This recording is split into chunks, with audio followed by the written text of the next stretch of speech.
Mesdames et messieurs, bonsoir. Merci de nous recevoir chez vous. Les titres de ce journal.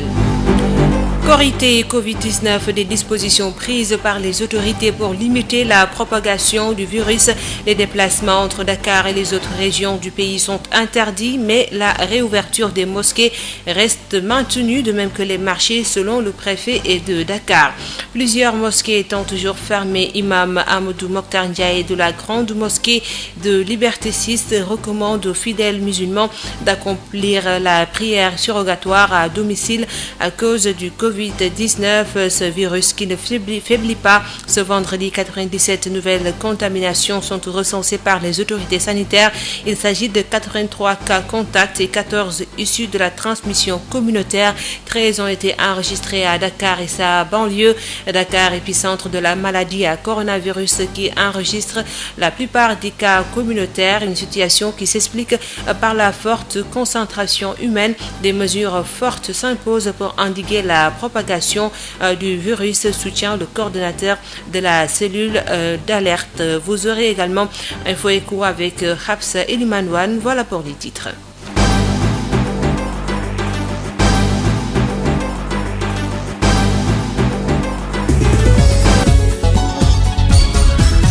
Khadisser est à la présentation. Alioune Badara associée sur la mise en onde. Bienvenue. Veille de Korité dans ce contexte de Covid-19 à Dakar. Les dispositions sont déjà prises par l'autorité, comme la restriction des déplacements entre la capitale et le reste du pays, les lieux publics comme les mosquées.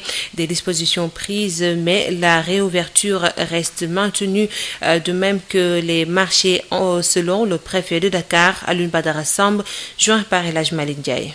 Les dispositions donc sont déjà prises par l'autorité. Je crois que la décision de M. le ministre de l'Intérieur de restreindre de manière drastique les déplacements entre Dakar et le reste du pays est appliquée depuis hier. Donc, sauf cas exception, aucune autorisation spéciale n'est délivrée. Est-ce qu'il y a des dispositions particulières par rapport à ces lieux publics pour la Korité? Non, pour la Korité, vous savez, les mosquées, comme je l'ai dit tantôt, c'est des dispositions spécifiques qui ont été prises depuis le vendredi dernier. Et d'ailleurs, toutes les mosquées ne prient pas également. C'est une liberté de culte. Mais nous avons constaté quand même qu'il y a beaucoup, pour ne pas dire la plupart des mosquées, continuent à donner des consignes pour différer un peu ces prières. Ça, c'est une question de liberté de culte. Mais même celles qui fonctionnent respectent, comme je l'ai dit tantôt, les gestes barrières. Ça, c'est relativement aux mosquées. Relativement au marché, des contacts ont commencé à être noués, mais continuent à être noués avec les commerçants à travers leurs organisations pour qu'on puisse aller vers, comme je l'ai dit tantôt, le respect des gestes barrières. Parce que cette pandémie, cette maladie, la principale, l'effet le plus, peut-être l'effet générateur, pour ne pas dire l'effet catalyseur, c'est la proximité entre des personnes. Et pour cela, on en appelle à la responsabilité des Sénégalais, parce que vous-même, vous avez dû constater que cette Korité n'est pas la même que les fêtes d'antan. On n'a pas, jusqu'à présent, les risques qu'on avait dans les grands marchés. On n'a pas les risques au niveau des tailleurs. On le déplore bien qu'on aurait aimé que la situation ne soit pas comme celle que nous vivons. Mais c'est une situation exceptionnelle. Et pour cela, vraiment, je voudrais lancer encore un appel pour que les gens comprennent qu'il s'agit tout simplement d'une situation exceptionnelle et qu'avec l'aide de Dieu, avec l'engagement de tout un chacun, nous allons dépasser cette situation-là. Donc, vous-même, vous pouvez constater que cette Korité n'est pas comme celle que nous connaissions, avec vraiment des risques extraordinaires au niveau des marchés particuliers. Fête de Korité et propagation de la Covid-19 dans ce contexte particulier avec la fermeture de plusieurs mosquées. Les fidèles musulmans peuvent accomplir cette prière surrogatoire à domicile. Éclairage de l'imam Amadou Mokhtar Ndiaye de la grande mosquée de Liberté 6. On l'écoute avec Hafsa Elimanouane. Cette année, avec la fermeture de bon nombre de mosquées due à la pandémie du Covid-19, certains fidèles vont devoir accomplir cette prière chez eux, c'est-à-dire à domicile. Une pratique tout à fait permise par la législation islamique, parce que tout simplement nous sommes dans une situation, si vous voulez, de contrainte. Donc tout père de famille peut l'accomplir à domicile, avec bien entendu tous les membres de sa famille. Je rappelle que cette prière de l'Aïd el-Fitr n'est pas une obligation, c'est une sunna tout simplement. Mais si toutefois vous la négligez, vous allez manquer un bien immense. Et il faut préciser également que c'est une prière qui comprend 2 rakas qui ne présentent ni iqam ni azan. La première raka comporte 7 takbir, c'est-à-dire 7 Allahu Akbar, y compris la takbir al-ihram. La seconde, 5 takbir, c'est-à-dire 5 Allahu Akbar, excepté le takbir du relèvement. Donc c'est 2 rakas qui n'est pas encore une fois de plus une prière obligatoire, mais plutôt sunna, très recommandée par le prophète Mohammed alayhi salatu wassalam. Justement, et quelles sont les recommandations pour les fidèles à la maison le jour de la fête? Il est recommandé de se laver proprement le matin avant d'accomplir cette prière. Après, de porter de beaux habits, de se parfumer, tout ça c'est des sunnas. D'aller assister massivement à la prière, mais comme cette année il n'y aura pas de prière, on va les accomplir tout simplement à la maison.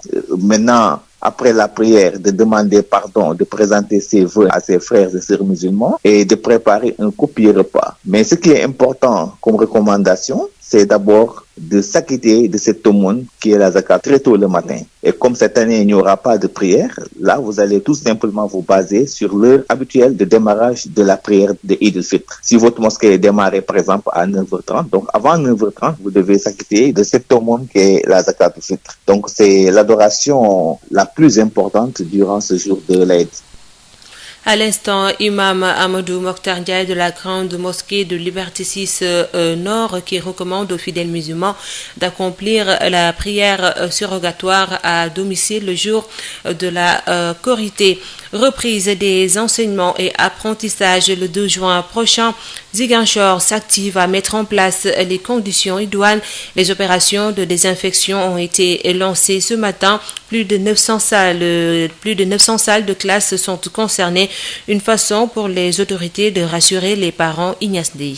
Pendant que certains montrent des signes d'inquiétude quant à la reprise du 2 juin prochain, les autorités s'activent à mettre en place les conditions d'une bonne reprise.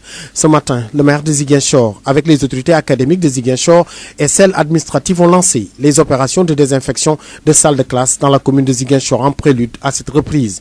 Plus de 900 salles de classe du primaire au secondaire seront désinfectées, déclare le maire Abdoulaye Baldé. Il s'agira de désinfecter 940 établissements scolaires, qu'ils soient de primaire mais aussi du secondaire, du public mais aussi du privé. Donc nous allons feutrer l'ensemble des établissements pour une durée du... Nous n'allons pas nous en arrêter au saupoudrage seulement parce que dans les jours qui viennent aussi nous allons mettre à la disposition du préfet et de l'IA 60 000 masques pour une cinquantaine de 1000 masques pour les élèves de la commune, mais aussi à peu près 10 000 masques pour les élèves du département. Le lancement s'est effectué à l'école Marie-Afinko Diatta dans la commune de Ziguinchor.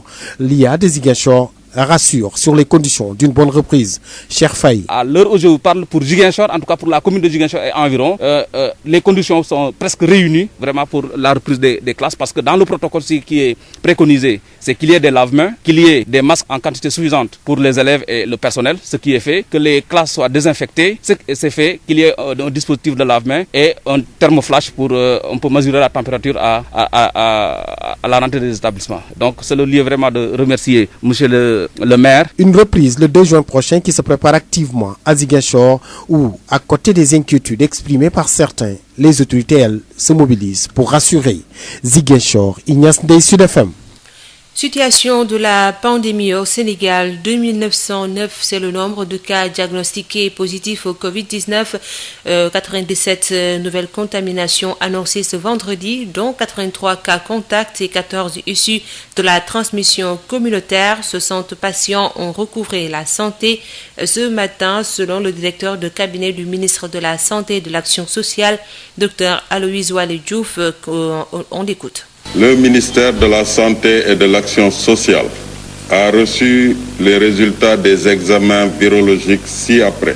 Sur 1199 tests réalisés, 97 sont revenus positifs, soit un taux de positivité de 8,09%. Les cas positifs sont répartis comme suit. 83 cas contacts suivis par nos services, 14 cas issus de la transmission communautaire répartis comme suit. Cambérène 1, Derklé 1, Cité Bissap 1, Yoff 1, Guédiawaye 4, Almadies 1, Ngor 1, Liberté 4, 1, avenue Lamine Gueye, 1, Keur Massar, 1 et Touba, 1. 60 patients hospitalisés ont été contrôlés négatifs et déclarés guéris. 11 cas graves sont pris en charge dans nos services de réanimation. L'état de santé des autres patients est stable. À ce jour, 2900 cas ont été déclarés positifs, dont 1311 guéris, 33 décès et donc 1564 sous traitement. Le ministère de la Santé et de l'Action sociale exhorte les populations à davantage respecter les mesures de prévention individuelle et collective. Dakar, épicentre de la maladie à coronavirus, la capitale concentre aussi la plupart des cas communautaires. Ce vendredi, parmi les 14 nouveaux cas communautaires annoncés par le ministère de la Santé, 13 ont été enregistrés à Dakar et sa banlieue. Une situation qui s'explique par la forte concentration humaine. Il faudra des mesures fortes pour endiguer la propagation du virus. Le docteur Mamoudou Ndiaye, coordonnateur de la cellule d'alerte, joint par Ndeye Mariam Ndiaye. On a beaucoup appris depuis le début de cette pandémie, mais une chose est une certitude, le virus, l'intensité de sa propagation ne se fait que à travers des contacts étroits, des contacts massifs, aussi l'intensité de la circulation entre les personnes, c'est ça qui fait le potentiel de propagation rapide du virus. Et ça, c'est partout dans le monde. Si vous voyez la cartographie de la propagation du virus dans le monde, c'est plus dans les villes où les villes qui sont actives en termes de nombre de population, en termes d'intensité des contacts entre les êtres humains. Donc, ce qui fait que c'est dans ces villes-là qu'on constate effectivement le nombre de cas le plus dans le monde. Si vous allez, par exemple, aux États-Unis, tout le monde connaît New York. Ce sont ces caractéristiques qui font que c'est une ville où on dort jamais. Ce qui fait que c'est différent d'un État comme l'Oregon à l'intérieur des États-Unis, où les contacts entre les humains est moins intense. C'est pareil aussi en France, où vous voyez des zones qui sont dites des zones rouges, des zones qui sont dites jaunes et des zones qui sont dites vertes. C'est juste que dans ces villes aussi, par exemple, si vous voyez dans les campagnes, vous voyez que le virus circule moins. Parce qu'effectivement, il y a moins de personnes, il y a moins de circulation, il y a moins d'intensité dans les activités interurbaines. Sud FM. Le chanteur et musicien guinéen Mori Kanté est décédé des suites de maladies ce vendredi. Virtuose de la kora, il est surtout connu pour son titre à succès Yeke Yeke qui a traversé le temps. Mori Kanté s'est imposé comme l'un des griots les plus célèbres de l'Afrique de l'Ouest. Phare des Mamelles, le site classé patrimoine mondial est aujourd'hui menacé par des constructions immobilières et hôtelières juste au flanc du phare. Le collectif Touche pas à la colline et aux terres du phare des Mamelles qui vient d'être mis sur pied indexe des promoteurs véreux soutenus par des complices dans certains services administratifs. Le collectif qui regroupe beaucoup d'organisations a décidé de mobiliser l'opinion autour de cette question et de rencontrer le chef de l'État. Les éclairages du coordonnateur du collectif Touche pas à la colline et aux terres du phare des Mamelles, Mamadou Mignane Diouf, joint par Mame Diarra Da Silva. Le phare constitue un patrimoine mondial, un patrimoine écologique, constitue aussi un site de sécurité aéronavale et d'aviation, mais aussi un écosystème important pour l'école sénégalaise, pour les géologues, pour les universitaires, etc. Donc, on ne peut pas comprendre qu'on puisse donner des papiers de titres fonciers à des personnes qui prennent le désir de venir construire des châteaux au bas de ce site historique-là qui appartient désormais à l'humanité. Donc, voilà pourquoi on a lancé un appel pour qu'un comité ne touche pas aux terres du phare des Mamelles puisse rapidement se constituer et servir donc de bouclier à tous ceux qui vont tenter d'occuper ce site-là qui appartient à l'humanité tout entière. Et dans cette affaire, vous indexez l'administration? Oui, naturellement, je me suis dit quand même que si un monsieur débarque là-bas des camions, des caterpillars et des pelles et brandit un titre foncier, je voudrais bien savoir dans quel pays on est pour qu'une administration ose remettre un titre foncier à une personne qui vient à 2 mètres d'un volcan endormi construire un site. Qu'est-ce qui s'est passé pour qu'une administration puisse se permettre cela? Qu'est-ce qui s'est passé pour que quelqu'un puisse convaincre les responsables d'administration d'un pays à lui donner un titre foncier qui lui permet de venir creuser les dernières racines d'un site aussi important qui est cette colline qui porte les phares du Mamel. Ces phares qui ont permis d'ailleurs à l'époque aux Portugais de découvrir les îles du Cap-Vert. Tellement ça servait de moyen pour voir très loin et de pouvoir apercevoir même sur plus de 50 km en mer. Et donc voilà pourquoi nous nous sommes dit que si ce monsieur a pu faire cela, sans doute, bien sûr, il a eu des complicités quelque part. Mais il faut qu'on les trouve. Biodiversité, le Sénégal compte plus de 7800 espèces connues et réparties entre les animaux, les végétaux et les champignons. Mais aujourd'hui, cette biodiversité est menacée par des éléments destructeurs comme les changements climatiques, les activités humaines et la pollution, entre autres. Les acteurs qui célèbrent la journée mondiale de la biodiversité ce vendredi dans la forêt classée de Mbao tirent la sonnette d'alarme. Le colonel Boukar Ndiaye, point focal, convention biodiversité au ministère de l'Environnement, joint par Mame Diarra Da Silva. Le Sénégal, comme tous les autres pays du monde, a une politique, un cadre renforcé pour conserver la biodiversité. Mais aujourd'hui, on constate que cette biodiversité subit une forte pression et cette pression est due aux activités humaines, notamment l'exploitation des produits, la dégradation de certains habitats du fait des aménagements, l'extension urbaine, l'agriculture, l'élevage, bref, tout ce qui est activité de production. À côté de cela, il y a la pollution, en plus maintenant des facteurs liés au changement climatique. La perte de biodiversité se manifeste en termes de diminution des effectifs des populations, de diminution de la variété au sein des espèces, la diminution même de la diversité spécifique. Et ceci a des conséquences sur la productivité. Par exemple, le cas de la pêche, il y a quelques années ou quelques décennies de cela, on pouvait remarquer qu'au niveau des débarcadères du Sénégal, beaucoup de poissons pouvaient être capturés, pêchés. Mais maintenant, selon les espèces, le tonnage débarqué a fortement diminué. Il en est de même pour la grande faune. Certaines espèces étaient bien connues au Sénégal, mais ils se trouvent retranchés dans leur dernier gîte actuellement, pour dire donc que la biodiversité au niveau du Sénégal est véritablement en déclin, en dégradation continue. Le Sénégal, depuis les indépendances, s'est engagé résolument dans la conservation de la biodiversité, en protégeant d'abord les écosystèmes et tout ce qui est espèces caractéristiques des différents habitats. Et dans ce cadre, nous avons un échantillon très représentatif des principaux écosystèmes du pays, allant du nord au sud, d'ouest en est. Dans ce cadre, nous avons plus de 10 aires protégées constituées par des parcs et des réserves. À côté de cela, nous avons hérité d'un bon réseau constitué par les forêts classées qui datent de l'époque coloniale et qui ont les mêmes objectifs en termes de conservation de la biodiversité. Sud FM, l'invité du jour. Alioune Badara Samb, préfet de Dakar, il est interrogé par El Hadj Malick Ndiaye. La rédaction reçoit aujourd'hui Alioune Badara Samb. Bonjour. Bonjour, El Hadj Malick. Vous êtes le préfet de Dakar, l'épicentre de la maladie. Quelles sont les dispositions que vous avez prises par rapport à cette fête de Korité dans ce contexte de Covid-19? Les dispositions donc, sont déjà prises par l'autorité.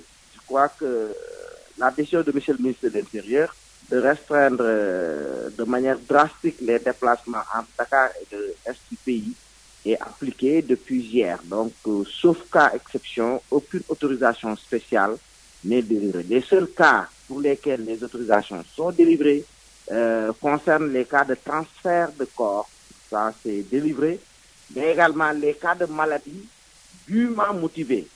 Je veux dire par là des malades hospitalisés justifiant véritablement leur billet de sortie, mais également un dossier médical béton, si je peux m'exprimer ainsi, et qui doivent rentrer chez eux. Seulement ces cas-là qui peuvent faire l'objet d'une autorisation spéciale. Maintenant, sur le plan interne, comme je l'ai dit la dernière fois, les mesures ont déjà été prises et on continue à les dérouler. Ces mesures concernent principalement l'application des gestes barrières, parce que c'est vrai que Dakar est l'épicentre, mais ça s'explique, comme je l'ai toujours dit, hein, c'est 70% des activités économiques, c'est 25% de la population du Sénégal, sur un territoire qui ne fait même pas 0,3%. Donc c'est cette densité-là qui explique un peu le fait que Dakar soit l'épicentre. Mais des mesures hardies sont mises en œuvre et on espère que dans un court terme, on va pouvoir renverser la tendance. Parce que comme je le dis toujours, La guerre se gagnera avec la bataille de Dakar et nous sommes très engagés dans ça. Quelles sont ces mesures en cette veille de Korité? Ces mesures, c'est d'abord le respect de la distanciation sociale. Je crois qu'à ce niveau, non seulement des mesures coercitives sont mises en œuvre, mais également une forte sensibilisation. C'est également le port de masque. Aujourd'hui, avec la nouvelle stratégie qui est lancée, concernant tout simplement une stratégie très avancée, aller vers les communautés, mettre en place des plateformes d'engagement communautaire, faire en sorte que même au niveau le plus rapproché, les gens respectent ces barrières. C'est cela les premières mesures. Mais vous connaissez le temps d'incubation de ce virus, c'est 14 jours. Donc il est évident que lorsqu'on pose des actes, les résultats seront attendus peut-être dans un délai assez raisonnable. En tout cas, nous y mettons. Même les mosquées qui ont ouvert leurs portes, des masques ont été distribués, la distanciation sociale est respectée, les mesures barrières concernant la mise en place d'un dispositif de lavage des mains, bref, sans oublier bien sûr les séances de sensibilisation. Toutes ces mesures-là sont mises en œuvre depuis un certain temps et on espère que la tendance va se renverser, Inch'Allah. Est-ce qu'il y a des dispositions particulières par rapport à ces lieux publics pour la Korité? Non, pour la Korité, vous savez, les mosquées, comme je l'ai dit tantôt, c'est des dispositions spécifiques qui ont été prises depuis le vendredi dernier. Et d'ailleurs, toutes les mosquées ne prient pas également. C'est une liberté de culte. Mais nous avons constaté quand même qu'il y a beaucoup, pour ne pas dire la plupart des mosquées, continuent à donner des consignes pour différer un peu ces prières. Ça, c'est une question de liberté de culte. Mais même celles qui fonctionnent respectent, comme je l'ai dit tantôt, les gestes barrières. Ça, c'est relativement aux mosquées. Relativement au marché, des contacts continuent, ont commencé à être noués, mais continuent à être noués avec les commerçants à travers leurs organisations, pour qu'on puisse aller vers, comme je l'ai dit tantôt, le respect des gestes barrières. Parce que cette pandémie, cette maladie, la principale, l'effet le plus, peut-être l'effet générateur, pour ne pas dire l'effet catalyseur, c'est la proximité entre des personnes. Et pour cela, on en appelle à la responsabilité des Sénégalais, parce que vous-même, vous avez dû constater que cette Korité n'est pas la même que les fêtes d'antan. On n'a pas, jusqu'à présent, les risques qu'on avait dans les grands marchés. On n'a pas les risques au niveau des tailleurs. On le déplore bien qu'on aurait aimé que la situation ne soit pas comme celle que nous vivons. Mais c'est une situation exceptionnelle. Et pour cela, vraiment, je voudrais lancer encore un appel pour que les gens comprennent qu'il s'agit tout simplement d'une situation exceptionnelle et qu'avec l'aide de Dieu, avec l'engagement de tout un chacun, nous allons dépasser cette situation-là. Donc, vous-même, vous pouvez constater que cette Korité n'est pas comme celle que nous connaissions avec vraiment des risques extraordinaires au niveau des marchés particuliers. Comment l'autorité que vous êtes compte s'y prendre pour l'application de ces mesures? Mais l'application, c'est d'abord, vous savez, lorsqu'on veut réussir une mission, lorsqu'on veut atteindre un objectif, il y a toujours les deux leviers sur lesquels on active. Qu'on active du moins, c'est le levier de la sanction. L'arrêté du ministre est clair, comme je dis, relativement au rassemblement, parce que je rappelle que il y a certes un assouplissement, mais il n'a pas encore levé total de la mesure. Les réunions publiques, les rassemblements, certains lieux ne sont pas encore ouverts. Ça, c'est d'abord l'aspect répressif qui est de la compétence des forces de l'ordre déployées sur le terrain, mais également il y a l'aspect sensibilisation pour lequel nous sommes en stratégie avancée. Vous avez dû constater que la semaine dernière, on était sur le terrain au niveau de Biscuiterie, vers Niaritali, Bentari, au niveau de la Mérida. Aujourd'hui ou demain, on sera encore sur le terrain dans la zone de Yoff et dans les autres communes de Dakar. Les maires y sont, les acteurs communautaires à la base y sont. Donc, c'est à travers ce deuxième levier concernant la sensibilisation qu'on espère atteindre nos objectifs.